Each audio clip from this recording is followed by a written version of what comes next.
નમસ્કાર મિત્રો, આજે આપણે શ્રીમદ ભગવદ્ ગીતાનો અધ્યાય 3 કર્મયોગ વિશે જાણીશું। આજનો વિડીયો બહુ જ રસપ્રદ છે, તેથી અંત સુધી સાંભળજો। કર્મયોગ નામના આ ત્રીજા અધ્યાયમાં કુલ 43 શ્લોક છે। આસક્તિ રહિત કર્મો કરવા તે કર્મયોગ છે। આ અધ્યાયમાં નિષ્કામ કર્મયોગની જ ચર્ચા છે, તેથી કર્મયોગ અધ્યાય છે। બીજા અધ્યાયમાં ભગવાને અર્જુનને સાંખ્ય દ્રષ્ટિ અને યોગ દ્રષ્ટિથી કર્મયોગ સમજાવ્યો। સાંખ્ય દ્રષ્ટિ એટલે જ્ઞાનયોગ અને યોગ દ્રષ્ટિ એટલે કર્મયોગ। આપણે સાંખ્ય અને યોગ શબ્દના માટે જ્ઞાન અને કર્મ શબ્દ વાપરીશું, જેથી ગુંચ ન પડે સમજવામાં।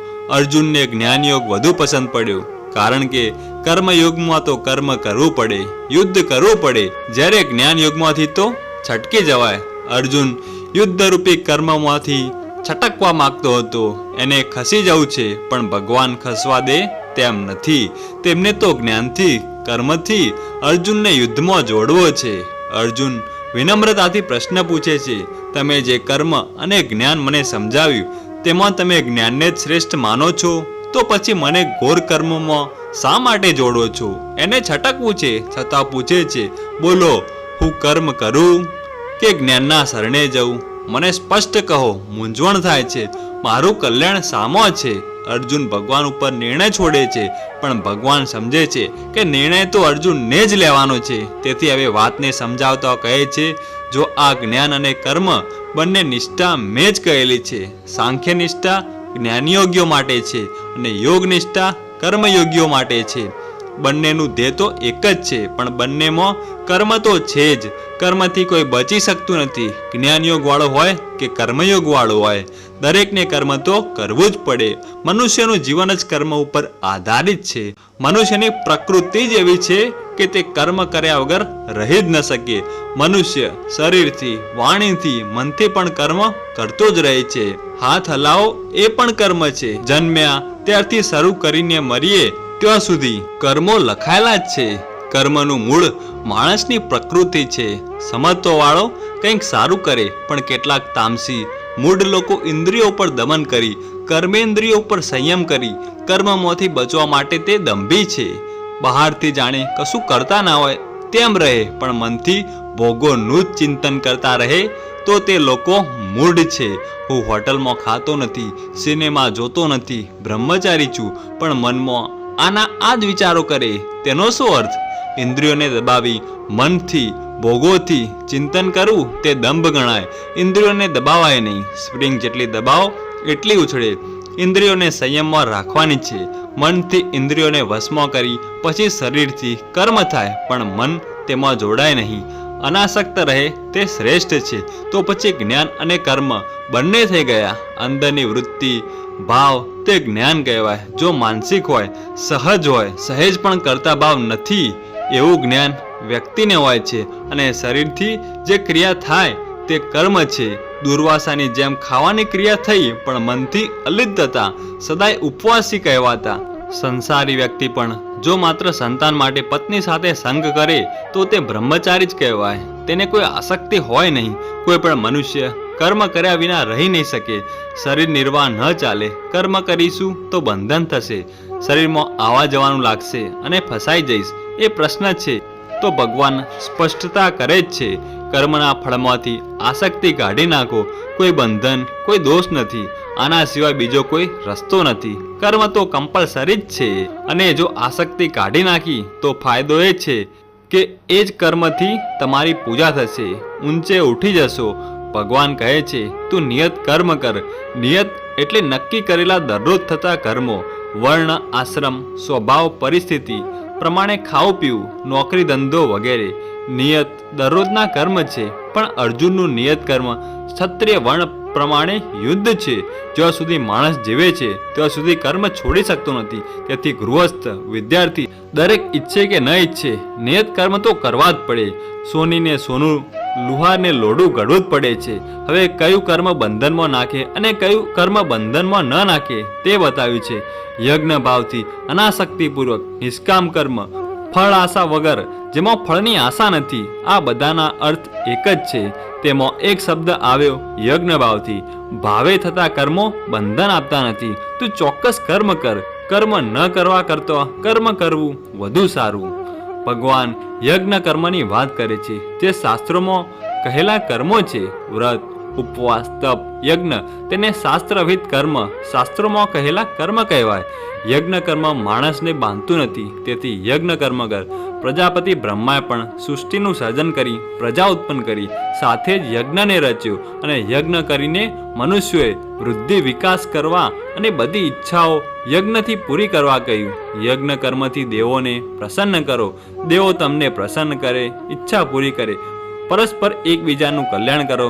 યજ્ઞ કરવાથી દેવો પ્રસન્ન થઈ તમારી ઈચ્છા પ્રમાણે તમને સમૃદ્ધિ આપશે, ઈચ્છિત ફળ આપશે.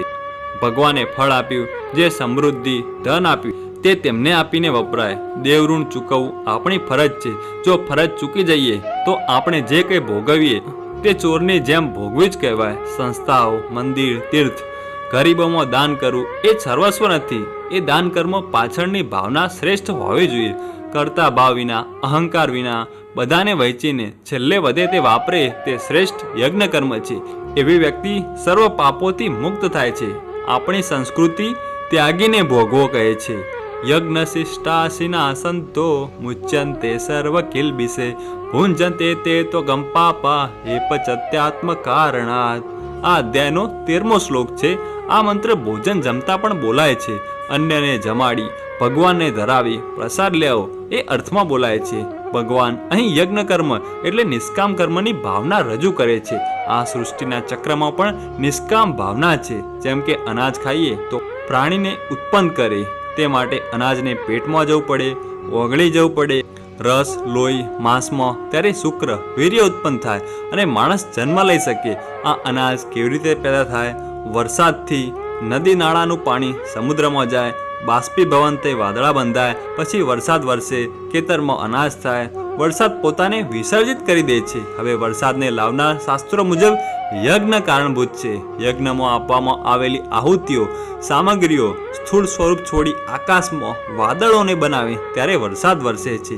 જળ ચેતન સમગ્ર સૃષ્ટિ નિષ્કામ ભાવથી એટલે કે સ્વાર્થ વગર ચાલી રહી છે, છતાં આપણને દેખાતું નથી. સૃષ્ટિનો સંપૂર્ણ વ્યવહાર સ્વાર્થ વગરનો જ છે.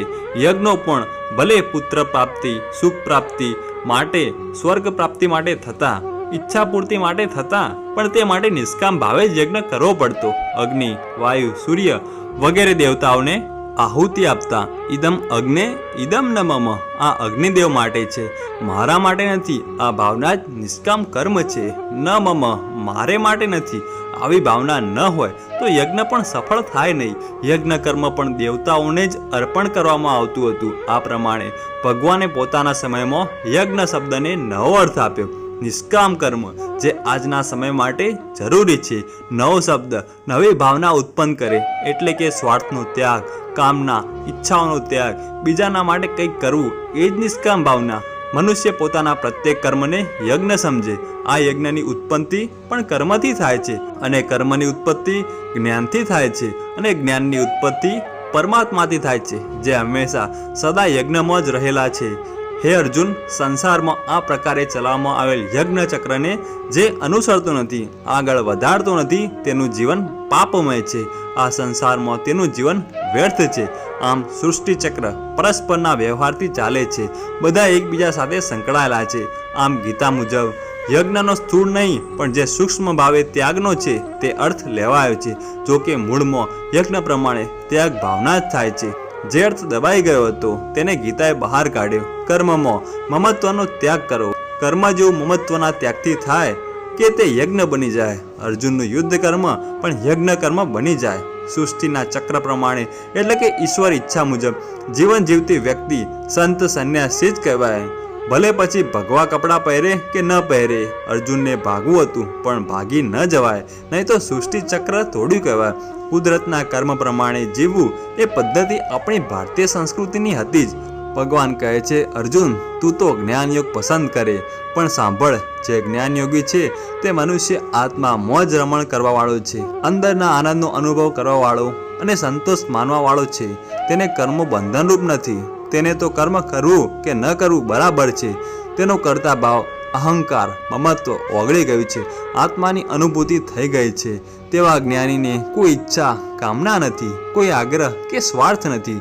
પોતાની જરૂરિયાતની ક્રિયા, શ્વાસ લેવો, ખાવું પીવું, ઊંઘવું એ તો આપોઆપ જ થાય છે. અર્જુનને કર્મયોગ કરતા જ્ઞાનયોગ પસંદ હતો, પણ અર્જુનની પ્રકૃતિ જ્ઞાનયોગીની નથી, એ તો ક્ષત્રિય હોવાથી કર્મયોગી છે.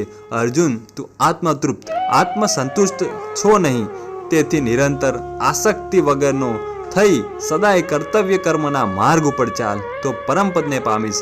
અનાસક્ત ભાવે જનક રાજા, ભગીરથ, ઈક્ષ્વાકુ વગેરે રાજાઓએ કર્મ કરી સિદ્ધિ મેળવી છે. તેથી લોક સંગ્રહ માટે પણ તારે કર્મ કરવું જોઈએ. લોક સંગ્રહ એટલે સમાજ માટે, જનસેવા માટે, પરોપકાર માટે કર્મ કરવા, અધ્યાત્મ વિદ્યાનો સાચો માર્ગ બતાવી તેમનું કલ્યાણ કરવું, જગતને સન્માર્ગ ઉપર ચડાવવું. અર્જુન, તારે લોકો માટે પણ કર્મ કરવું પડશે, કારણ કે સમાજમાં લોકોની માન્યતા આ જ હોય છે કે મારાથી મોટો છે તે શું કરે છે, બીજો શું કરે. શ્રેષ્ઠ માણસો જેવું વર્તન કરતા હોય એ માર્ગે લોકો ચાલે, હજારો લોકો તેને અનુસરનારા છે, તારી નકલ કરનારા છે. તું કર્મ, કર્તવ્ય, યુદ્ધ છોડીશ તો લોકો પણ તને અનુસરશે, કર્મથી ભાગશે. તું મને જ જો આ ત્રણેય લોકમાં મારે કશું એ કરવાનું નથી, છતાંય કર્મ કરું છું, તારો સારથી બન્યો છું. કેમ કે હું જ કર્મ ન કરું તો મનુષ્ય મારા પ્રમાણે જ ચાલે. આપણે મોટા માણસની નકલ કરીને દાખલા આપીએ. ગાંધીજી જાતે સંડા સાફ કરતા, મહર્ષિ આશ્રમમાં દરરોજ શાક સમારતા, પરમ પૂજનીય ગુરુદેવ પણ નાના નાના કામ બધા જાતે જ કરતા. તેથી મોટી વ્યક્તિએ સાવચેતી રાખવી પડે. મોટા ઘરમાં જેવું કરે તેવું બાળકો કરે. કૃષ્ણ કર્મ બંધ કરે તો અંધાધૂંધી ફેલાય, સમાજ નષ્ટ થઈ જાય. તેથી વિદ્વાનોએ કર્મમાં આસક્તિ નથી, છતાંય કર્મ કરવા જોઈએ અને બીજાને તેમની જેમ આસક્તિ વગર કર્મ કરવાની પ્રેરણા આપવી જોઈએ. જ્ઞાનીએ એવું કંઈ કર્મ ન કરવું કે અજ્ઞાનીના મનમાં કોઈ ભેદ ઊભો થાય. ઉચ્ચ કક્ષાનું જ્ઞાન પોતાના માટે હોય, પણ બીજાને કહેતા સાવધાન રહેવું જોઈએ. કોઈ પણ કામ જ્ઞાની એમ કહે કે આ તો બહુ વાહિયાત છે, નકામું છે, તો અજ્ઞાનીની શ્રદ્ધા તરત જ ડગી જાય. કથામાં મહારાજ કહે કે આ પૂજા બહેનોથી ના થાય, તરત બહેનોની શ્રદ્ધા ડગી જાય. તેથી વિદ્વાનો, જ્ઞાનીઓની જવાબદારી છે કે સામાન્ય માણસો આગળ એવું કર્મ, એવું જ્ઞાન ના આપવું કે કરવું કે લોકો કર્મ કરવાનું જ છોડી દે. તેમને સમજાવીને આસક્તિ વગરનું કર્મ કરવા તરફ દોરવા જોઈએ. આ કર્મની પાછળ કયા પરિબળો કામ કરે છે, કર્મ કોણ કરાવે છે? તો કર્મ માણસની પ્રકૃતિ કરાવે છે. માણસ કહે કર્મ હું કરું છું, આ તેનો ભ્રમ છે. સત્વ, રજસ, તમસ આ ત્રણ ગુણોવાળી પ્રકૃતિ કર્મ કરે છે. માણસ માત્ર પ્રકૃતિને આધીન થઈ કર્મ કરે છે. પ્રકૃતિ એટલે અહીં અર્થ છે વ્યક્તિનો મૂળ સ્વભાવ, ખાસિયત. તેથી કોઈ પણ કામ એક જ હોય, પણ 5 વ્યક્તિ કરે તો તે જુદા જુદા સ્વભાવ પ્રમાણે એ કામ જુદું જુદું જ થાય. આપણે ગમે તેટલો પુરુષાર્થ કરીએ પણ તે પુરુષાર્થ આપણા પ્રારબ્ધમાં લખેલો હોય એટલો જ થાય. પરીક્ષાના સમય પણ પુરુષાર્થ કરતો કરતો તાવ આવી જાય, પરંતુ બધા લોકો જાણતા નથી. જેને અહંભાવ છે તેવા મૂઢ લોકો હું જ બધું કરું છું એમ માને છે. અહીં સૂક્ષ્મ અર્થ સમજો. ઘણા પછી કહે કે પ્રકૃતિ બધું કરે તો આપણો શો રોલ? અહીં એવું પણ સમજવાનું કે પ્રકૃતિનું પ્રભુત્વ, પ્રકૃતિ મોટો ભાગ ભજવે છે. પુરુષાર્થ પણ કરવાનું તેમાં પણ પ્રબળ શક્તિ છે. તેનાથી પ્રકૃતિને બદલી પણ શકાય છે. તેથી પ્રકૃતિને જવાબદાર ગણી પુરુષાર્થ છોડવો નહીં. વાતના મર્મને સમજવો પડે. આ બધી વાત જ્ઞાની સમજે છે કે ગુણો જ ગુણોમાં વર્તે છે. સમસ્ત સૃષ્ટિ પ્રકૃતિજન્ય છે. 3 ગુણો સત્વ, રજસ અને તમસ પ્રકૃતિથી જ ઉત્પન્ન થયેલા છે. આપણી ઇન્દ્રિયો, મન, બુદ્ધિ, પ્રાણી, પદાર્થ બધું ગુણમય છે અને શરીરની જે ક્રિયા થાય છે તે કર્મમય છે. તે ગુણ વિભાગ, કર્મ વિભાગ કહેવાય. જ્ઞાનીઓ સમજે છે કે આ ગુણોથી જ કર્મ થાય છે. હું કંઈ કરતો નથી તેમ સમજી કર્મમાં આસક્ત થતો નથી તે સમજે છે. પ્રકૃતિ તેના સ્વભાવ પ્રમાણે વર્તે છે. તેમાં અહંકાર શું કરવો? તેઓ ગુણ કર્મ વિભાગને સમજે છે. જ્યારે અજ્ઞાનીઓ ન સમજતા ગુણ કર્મમાં પોતાના સંબંધ માની આસક્ત થાય છે, બંધાય છે, પ્રકૃતિના ગુણોથી મોહિત થાય છે. પરંતુ જ્ઞાની માણસોએ તેમને ચલિત ન કરવા આગળ કહ્યું તે એવી કોઈ વાત ન કરવી કે જે પોતે કંઈ શુભ કર્મો કરી રહ્યા છે તેમાં અવિશ્વાસ, અશ્રદ્ધા ઊભી થાય અને ચલિત થઈ કર્મ છોડી દે.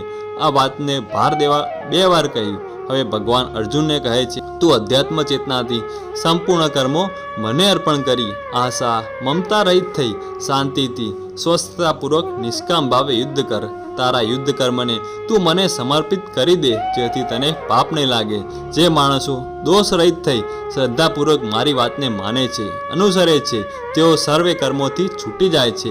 પણ જેઓ મારામાં દોષ જોઈ મારી વાતને અનુસરતા નથી, તે અવિવેકી મહામૂઢ લોકોને તું નાશ પામેલા જાણ. ભગવાન કહે છે, જે પણ દ્વંદ્વો છે, રાગ દ્વેષ, ગળ્યું ભાવે કડવું ન ભાવે, આપણી ઇન્દ્રિયો રાગ દ્વેષમાં રાજતી હોય છે. તેમાં વિવેક બુદ્ધિ વાપરી તેમાં ઘસેડાવું નહીં. રાગ દ્વેષ બંને કલ્યાણ માર્ગ માટે બાધક છે. તેમને વશ થવું નહીં. પોતાના સ્વધર્મ સ્વકર્મ પ્રમાણે ચાલવું. ગીતામાં કર્મ માટે પ્રકૃતિને જવાબદાર ગણી છે. પ્રકૃતિ એટલે સ્વભાવ. પ્રત્યેક વ્યક્તિનો સ્વભાવ જુદો હોય અને સ્વભાવ પ્રમાણે વર્તે છે. માણસ ભાગ્યે જ સ્વભાવ વિરુદ્ધ આચરણ કરે પણ તેમાં સફળ થાય નહીં. માણસ પોતાના સ્વભાવને સરળતાથી બદલી શકતો નથી. તેથી સ્વભાવમાં રહીને જીવનમાં જે શ્રેષ્ઠ કર્મ છે તે કરવા જોઈએ. આપણે આપણા સ્વભાવને ઓળખી અને કામ કરીએ તો સફળ થઈએ, પણ સ્વભાવ વિરુદ્ધ પરધર્મ પ્રમાણે બીજાનું જોઈને ચાલીએ અને કરવા જઈએ તો નિષ્ફળ જઈએ. સ્વધર્મ એટલે કોઈ ધર્મ સંપ્રદાયની વાત નથી. ગોળની મીઠાશ એ એનો સ્વધર્મ છે, પણ લીમડાની કડવાશ ગોળ માટે પરધર્મ છે. ગોળ કડવો થઈ જાય તો દુઃખી થાય નહીં. પ્રત્યેક વ્યક્તિની સ્વધર્મ સ્વકર્મ છે. શિક્ષકનો સ્વભાવ ભણાવવાનો છે.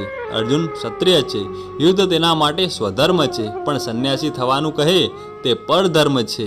માણસના સ્વભાવગત પ્રકૃતિ પ્રમાણે ચાલે તો સરળતા પડે. કલાકાર હોય અને પોલીસ થાય તો, મિલિટરી વાળો પ્રાઇમરી ટીચર બને તો, દરેકને પોતાની વિશિષ્ટતા છે, તે સ્વધર્મ છે, તેને જ આચરવો. હવે અર્જુન પ્રશ્ન પૂછે છે, માણસ ઘણીવાર ઈચ્છતો ન હોય છતાંય કેમ તેનાથી પાપ થઈ જાય છે? આપણે ઘણીવાર ધાર્યું ન હોય છતાંય એવું કંઈક કરી દઈએ પછી પસ્તાવો પણ થાય.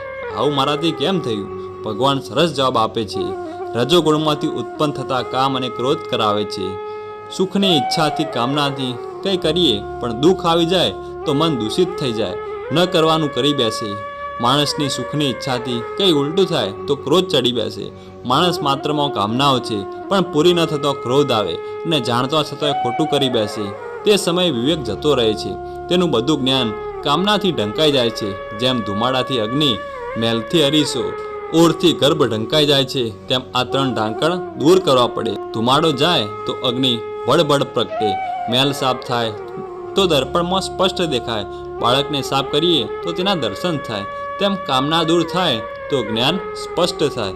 આ કામના ઇન્દ્રિયો મન બુદ્ધિમાં રહે છે. જો કામનાને જીતવી હોય તો પહેલો ઇન્દ્રિયોને વશ કરવી પડે. ઇન્દ્રિયોને મારી મચોડીને નહીં, પણ મનને વશ કરીને ઇન્દ્રિયો વશ થાય. ઇન્દ્રિયોની ઉપર મન છે. મનને બાળકની જેમ મનાવી ધાર્યું કામ કરાવી શકાય. મન ન માને તો તેની ઉપર બુદ્ધિ છે. સમજીને પ્રેમથી મન ન માને તો બુદ્ધિનું દબાણ લાવવું પડે. છેવટે બુદ્ધિ જ નિર્ણય કરતી હોય છે, પણ બુદ્ધિ ના પાડે તો છેલ્લી ચાવી છેલ્લા શ્લોકમાં બતાવી છે. બુદ્ધિની ઉપર આત્મા છે. જો માણસ આત્માને જાણે, આત્મામાં રત રહે તો બુદ્ધિ સ્વયં આવીને ચરણોમાં બેસી જાય. બુદ્ધિ નમી એટલે મન તરત જ વશ થઈ જાય. મન વશ થયું એટલે ઇન્દ્રિયોનું તોફાન બંધ. સુપર પાવર આત્મા છે. જે આત્મામાં રત છે તેને કામના ક્યારેય પીડતી નથી. આત્મા જ બ્રહ્મ છે, ચેતન તત્વ છે. આ રીતે કામ ઉપર વિજય મેળવો એ જ ગીતાની ચાવી છે. કામરૂપી દુર્જન શત્રુનો નાશ કરી વિજય પ્રાપ્ત કરવાનો છે. આ અધ્યાયમાં કર્મના સાધનથી જ નિષ્કામ કર્મના આચરણરૂપી ફળનો ઉપદેશ છે. કર્મ કરવાની જુદી જુદી રીતોનો નિર્દેશ છે. યજ્ઞ ભાવે કર્મ કરવા, આસક્તિ રહિત કર્મ કરવા, લોક સંગ્રહ માટે કર્મ કરવા, સમત્વ ભાવે નિષ્કામ કર્મ કરવા, જેમાં સ્વાર્થ વૃત્તિની ગંધ સરખી પણ જોવા મળે નહીં, તેવો માણસ મનનો સમત્વ યોગ પ્રાપ્ત કરી શકે અને ફળમાં પણ ક્ષમતા જાળવે. પોતાના જ કર્મથી યોગ પ્રાપ્ત થઈ જાય. કર્મ જેવું કરો કે કર્મયોગ થઈ જાય. કર્મ સારા કરો અને ફળની ઈચ્છા ના રાખો. પોતાના ઉપર જ પહેલાં તો ભરોસો રાખો અને પોતાના લક્ષ્યને પામવા માટે હંમેશા પ્રયત્નો કરો. કોઈ પણ વ્યક્તિ કર્મોને છોડી શકે નહીં. જે પણ કર્મ થાય તેના ઉપર જ ધ્યાન આપવું, કારણ કે જે કર્મ કરીએ છીએ તે ફરી ફરીને પાછું જરૂર આવશે. કોઈ પણ કરેલું કર્મ નિષ્ફળ જતું નથી. આપણે સુખી છીએ તો સારા કર્મોનું જ ફળ છે.